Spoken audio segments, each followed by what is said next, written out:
You know, I think the thing I remember most about Clint Eastwood is that a year or so later,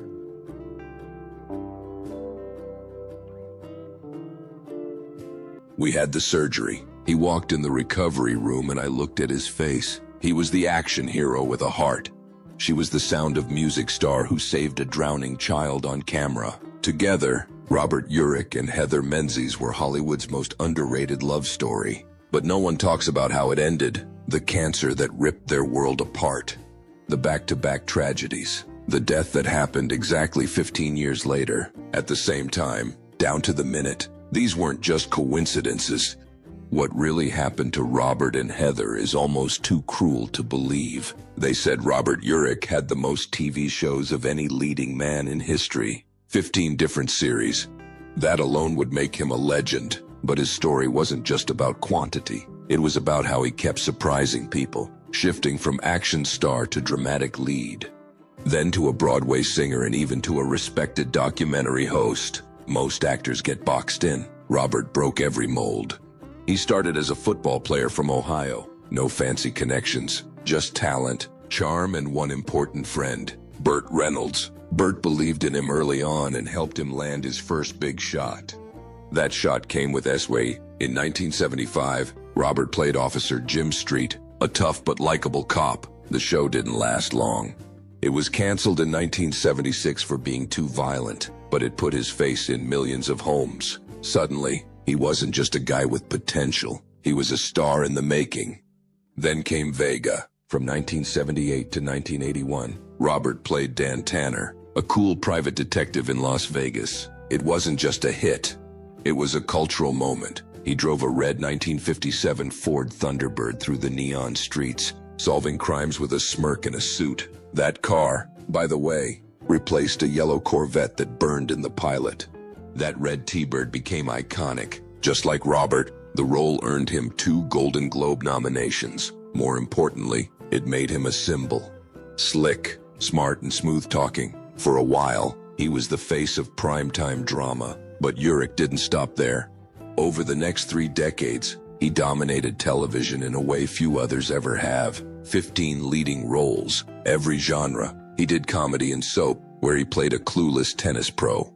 He tackled espionage in Gavilan. He even led a Western, The Lazarus Man, in the mid-90s. From 1973 to 2001, he was on screen almost non-stop.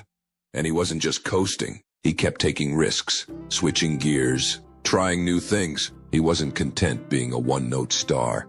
He wanted to do it all. Then came Spencer for Hire. This wasn't just another detective show.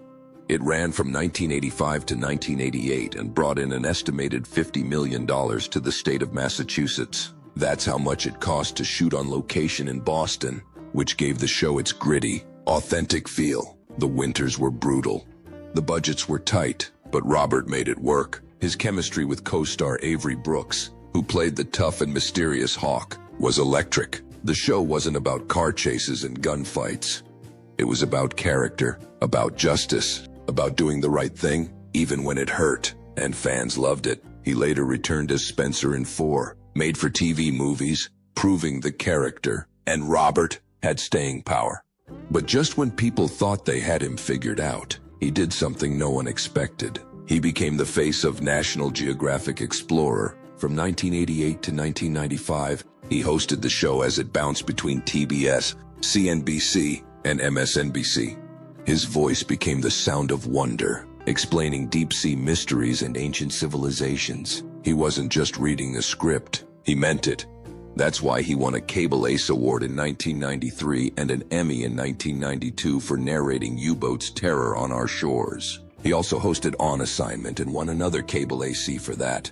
These weren't throwaway gigs. These were serious, respected shows, and Robert proved he had the range. He could have stopped there and still gone down as a legend. But there was one more act. In 2000, while battling synovial cell sarcoma, a rare and aggressive cancer he'd been fighting since 1996, Robert made his Broadway debut. He played Billy Flynn in Chicago from January 5th to February 13th. He had already done the role on tour in cities like Detroit and Washington, D.C. But this was the big stage. This was the Schubert Theater. and he nailed it. Audiences were shocked, not just by his performance, but by the fact that he could sing, really sing. And there was something else. As his wife later said, there was a twinkle in his eye when he walked out on stage. Even with chemo and exhaustion, he lit up the room. Heather Menzies was born in Toronto on December 3, 1949, to Scottish parents who had fled the wreckage of post-World War II Britain. Her father was a struggling artist, chasing a fresh start, but what they found in Canada was hardship. They were broke, displaced, and clinging to hope. This difficult immigrant life gave Heather something Hollywood couldn't teach: grit. By the time she turned 14, Heather had already lived in 4 cities across 2 countries: Vancouver, Miami, London, and Southern California. Every time her father's art career failed, the family packed up and moved again.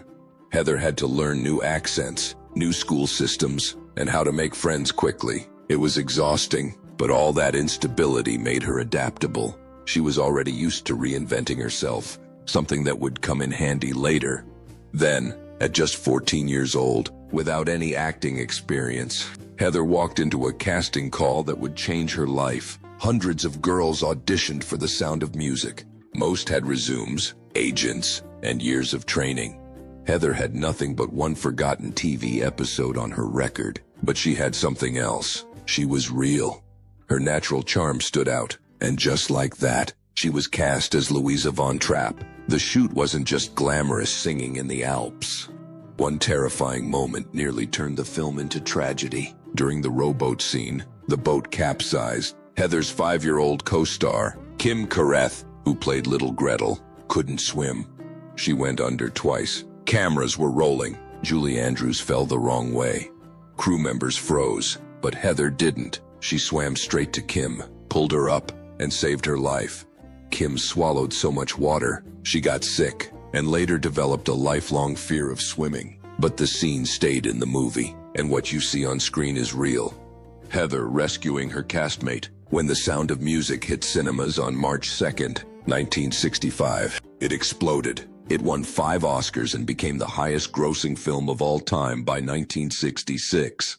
It made $286 million worldwide and sold 283 million tickets. It topped box offices in 29 countries. And just like that, Heather Menzies, formerly the quiet girl from an immigrant family, was famous everywhere.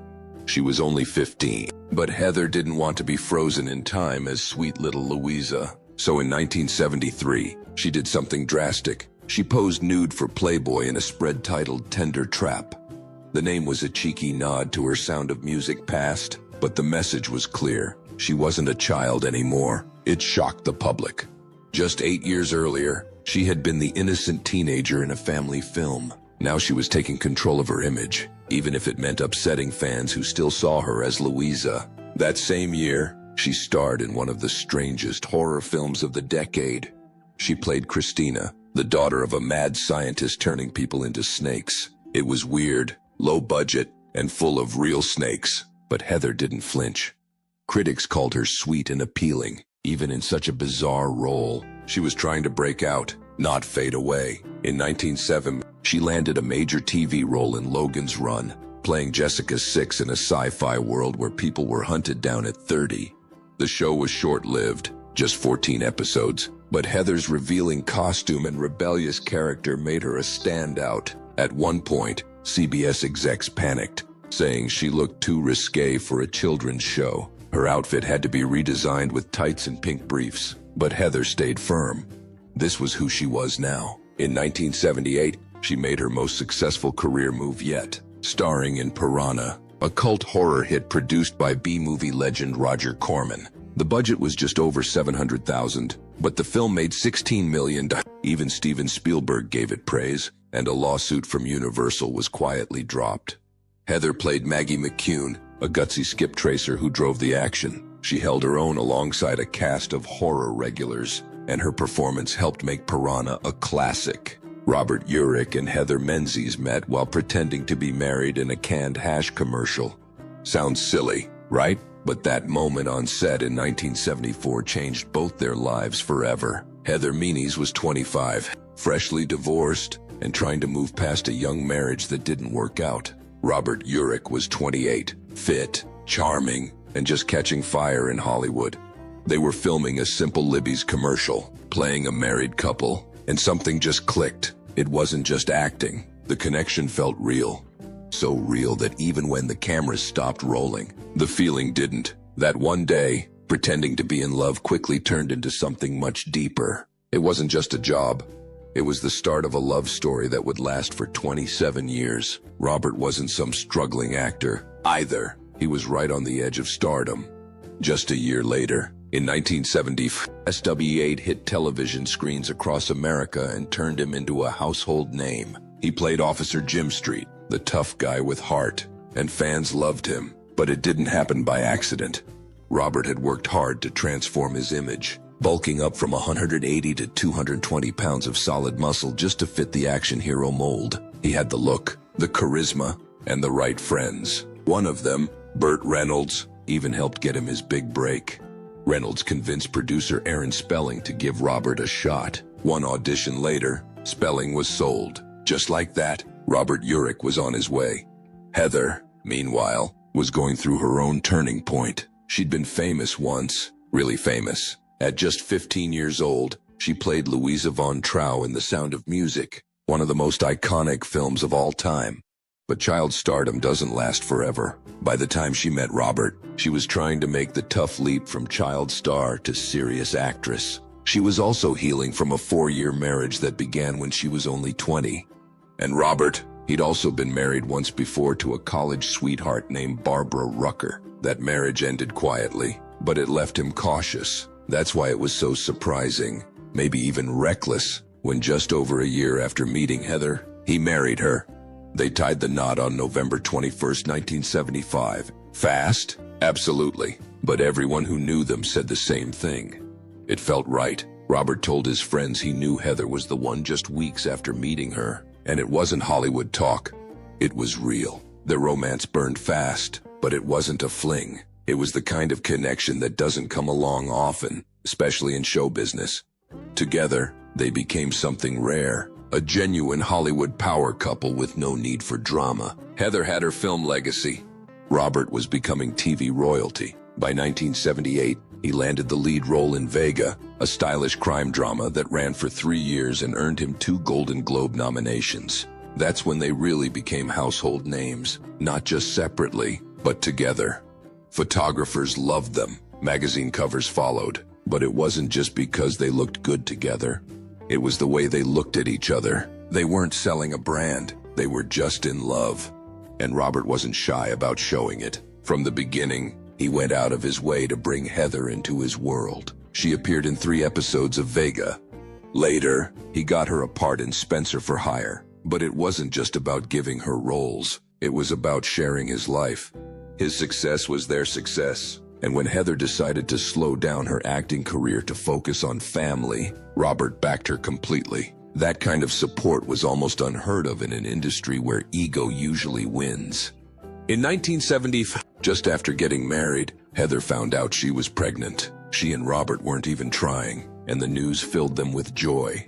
"We were over the moon," Heather later said, but their excitement didn't last. She lost the baby.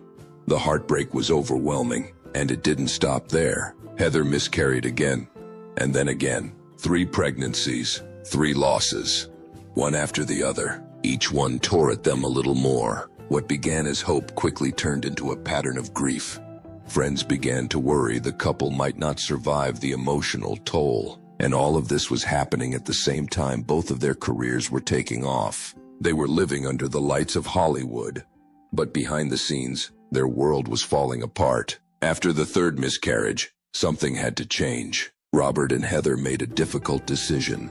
Adoption. It wasn't a quick fix. They were placed on a waiting list and had to go through a long process.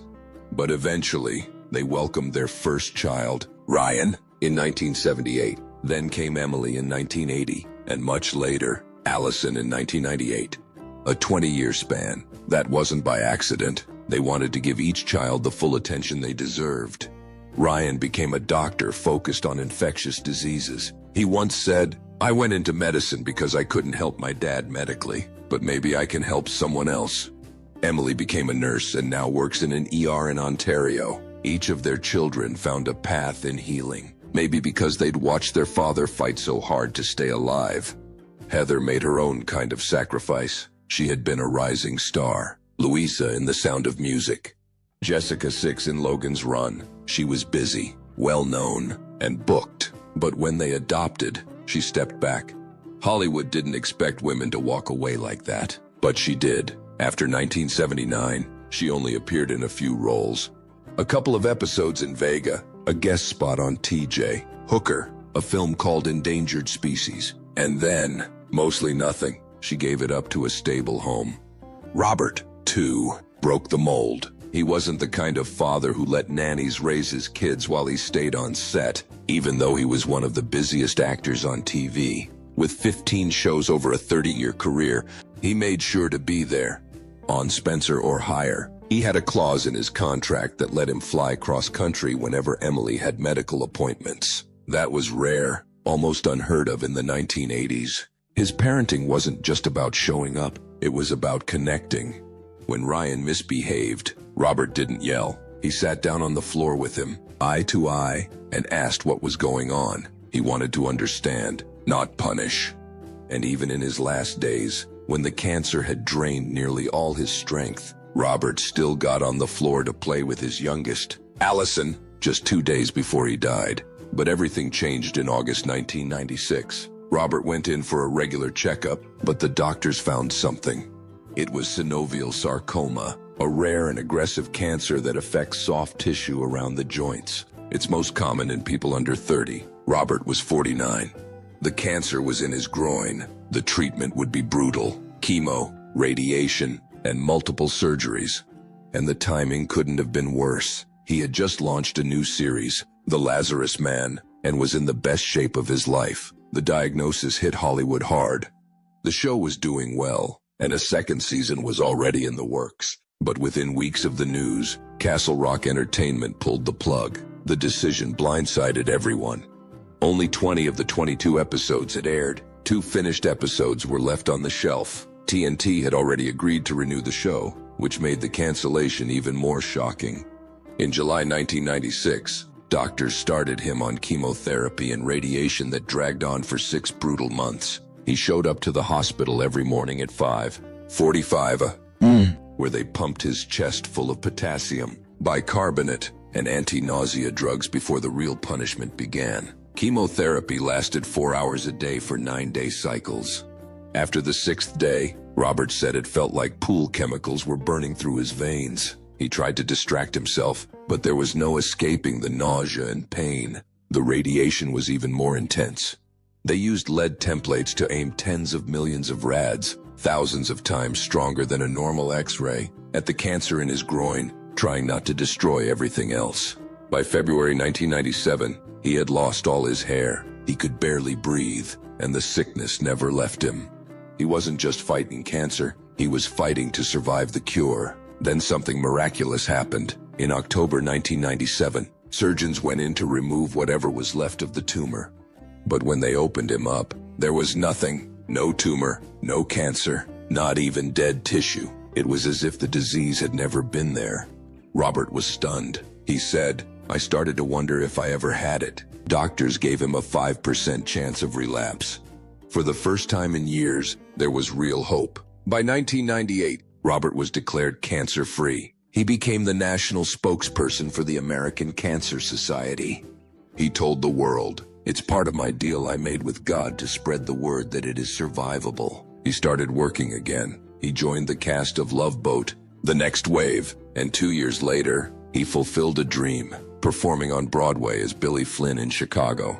It felt like the nightmare was finally over. Robert and his wife Heather believed they had beaten the odds. With a 95% cure rate promised by doctors, they started planning their future. He donated all 125,000 of his winnings, from Who Wants to Be a Millionaire to cancer research. He and Heather launched the Urich Fund to support sarcoma studies at the University of Michigan. He traveled the country telling people to get screened early. He even began writing his memoir, An Extraordinary Life. For once, it seemed like the story might end in triumph, but it didn't. In November 2001, The cancer returned. New lumps appeared. At first, doctors thought a new drug could handle it. But they were wrong. This time, the disease was faster, stronger, and far more aggressive. The original tumor had been local. This one had spread everywhere. There was no surgery, no cure, no more chances. Robert was just finishing work on his final show, the NBC sitcom, Emerald. His acting career ended as the disease began its final assault. He and Heather had believed they were in the clear. They had rebuilt their lives, and now it was all unraveling again. Only this time, they knew how the story would end. On April 16, 2002, at 7:22 p.m., Robert Urich took his last breath at Los Robles Regional Medical Center in California. He was 50 out. Heather and their 3 adopted children, Ryan, 24, Emily, 22, and Allison, just 4, were by his side. He had only been hospitalized a few days earlier with breathing problems. Even in his final weeks, he had been working on his memoirs, still trying to something behind. The night before he died, his final television movie, Night of the Wolf, had aired on national TV. Heather was 52 when she became a widow. They had been married for 27 years.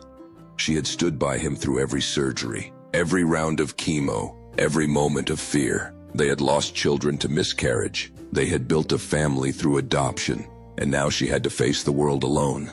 Her grief was enormous, but so was her strength. 3 days later, nearly 1,000 people came to St. Charles Borromeo Church in North Hollywood to say goodbye. Stars like Tony Danza, Gavin MacLeod, and Tom Selleck came to pay tribute. Selleck told reporters, "It's sad because of who Bob is and was. It's true friendship that brings these kind of people out." A black and white photo of Robert stood outside, surrounded by flowers.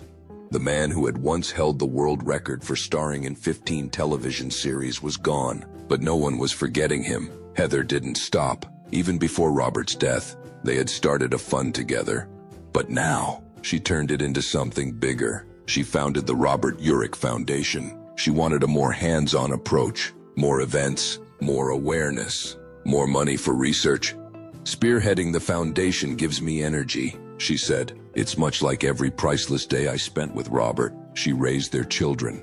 She kept working. She turned her pain into purpose. In November 2017, Heather Menzies Urich, who had once danced across screens as Louisa Von Trapp in The Sound of Music, was told she had glioblastoma multiforme, one of the most aggressive and deadly brain cancers known to medicine. She was 68, and the cruelest part, this happened exactly 15 years after cancer had taken her husband, actor Robert Urich, in 2002. For the last decade and a half, Heather had dedicated herself to fighting cancer. She worked through the Robert Urich Foundation, raising money, helping patients, doing everything she could to keep other families from suffering the way hers had. But now, it was her turn. The disease she'd been fighting had come for her. The diagnosis came just 4 weeks before her death. There was no time to prepare, no time for long goodbyes. Robert had battled cancer for 6 years. His fight gave them hope. It gave them time. Heather's decline was the opposite. Glioblastoma doesn't wait. It spreads fast, and it takes faster. Her son, Ryan Urich, told reporters that her health collapsed almost immediately after the diagnosis. There was no window for treatment, no last-minute clinical trials, no chance to organize the kind of support she'd spent her life giving to others. To those who knew her, this was especially hard to watch. Heather wasn't just an actress. She was a ballerina, a mother, a woman who threw herself into every moment of life.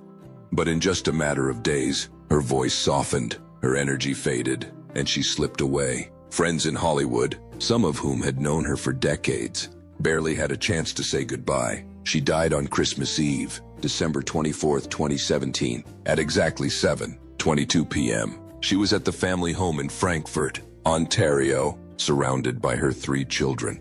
Ryan later said she was not in pain. After nearly 4 weeks of fighting the inevitable, she had simply had enough. The setting felt both peaceful and symbolic.